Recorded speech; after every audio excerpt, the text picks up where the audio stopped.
Comme un sésame, l'espoir d'un retour à une vie normale. Pour obtenir cette carte officielle, délivrée par la mairie, les 110 000 habitants de l'arrondissement d'Altötting, en Bavière, doivent recevoir leur deuxième dose de vaccin. Prendre une photo. Regardez bien la caméra. Et patienter quelques secondes à peine. J'aurai cette carte toujours sur moi. Et si un jour il y a besoin, je la montre. Le retour d'une certaine liberté. C'était mon fils qui devait faire les courses depuis l'épidémie, pour qu'il ne m'arrive rien. Jusqu'à maintenant. C'est une très bonne idée, mais il faudrait que tout le monde l'ait.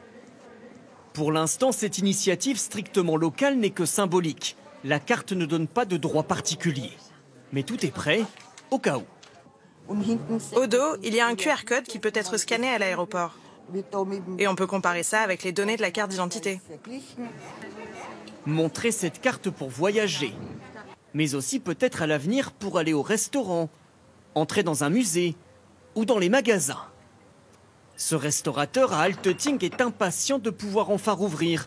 Il serait l'un des premiers à accepter le principe. On a vu l'an dernier les alternatives. On nous demandait d'enregistrer toutes les données des clients. C'était beaucoup de travail. Cette carte, ce serait un soulagement pour nous.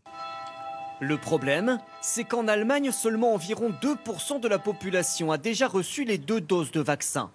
Selon certains, ce passeport vaccinal créerait donc une inégalité entre les citoyens.